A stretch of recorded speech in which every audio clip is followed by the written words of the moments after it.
Today we're going to talk about Henry Mosely and Dmitri Mendeleev by Alondra and Lexi. The glorious year of 1834 secretly impacted the world in the month of February. He became the Russian chemist that perhaps everyone knows and admires. Not really. But what was truly extraordinary about this specific person was that he was responsible for the legendary periodic table. Yeah, pretty intense. Got to give the guy some props. Patience is a rare gift to find.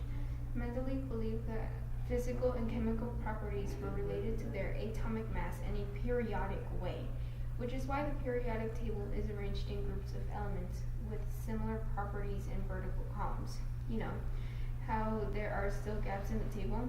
Well, back then there were even more gaps. About 75 elements, to be real here. This didn't get all Mendeleev upset and crying for some milk. Ha! In fact, Mendeleev saw this as a discovery yet to be discovered. He kept on going with his research and actually figured out a way to predict the outcomes of the next few elements. Shockingly, he was right. Mendeleev predicted that the outcomes of the next few elements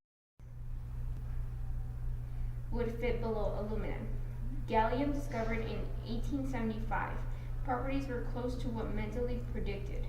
Mendeleev's periodic table needed some update. Hey, this guy was human after all. Yeah, the guy needed some help. He put the elements in order for their relative atomic mass, which later on gave him some problems. Iodine, for example, has lower atomic mass with tellurium. So iodine should come before tellurium in Mendeleev's periodic table. In order for iodine to be placed with similar elements, poor Mendeleev had to break his own rules by placing iodine after tellurium, using atomic number instead of atomic mass as the organizing principle was first suggested by the BIP and Mosely. Okay. Yes, Henry Mosely, the man that should have 2 R's in his name, or even 2 N's. For crying out loud, that doesn't even look right. But whatever, it was his parents' choice. Speaking of parents, he was raised by very intelligent people. 2 of his grandfathers and his dad were born into a royal family. Well, I don't know about that royal, but he was exposed to the science and math fields very early. One grandfather was a mathematician.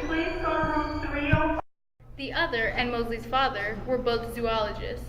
And not too surprising, this kid became a great physicist who made a huge impact on the periodic table and how atoms were looked at. But wait, before we get to that, Mosely was sent to private school. Jail schools, in my opinion. And earned a scholarship to Eton, which is a very prestigious school in England, or in other words, a really fancy school for really smart people. Here, he did a lot of smart and sporty stuff. Then, the student earned a scholarship to Trinity College at University of Oxford. Come on, this guy had to be influential in our life somehow. He's getting invited to all these fancy smart schools. Ha, nerd. But guess what? Obviously, school wasn't good enough for him and eventually bored him to literal death. Kidding, that's later on. In 1910, he was appointed lecturer in physics at Ernest, later Lord Rutherford's laboratory at the University of Manchester. Here, he worked with legendary Ernest Rutherford, who discovered the structure of the atom. Rutherford had asked him to later work on ionic bonds and stuff like that, but of course Mosely was not too interested in that at the time. So he ended up studying a new concept of X-rays and what they were. Along the way, when doing experiments with the X-ray, Mosely found a relationship between frequencies and corresponding lines in the X-ray spectra. To the squares of whole numbers and are equal to the atomic number plus a constant. He was crazy enough to figure out a way to use X-rays inside a vacuum and to find atomic charge.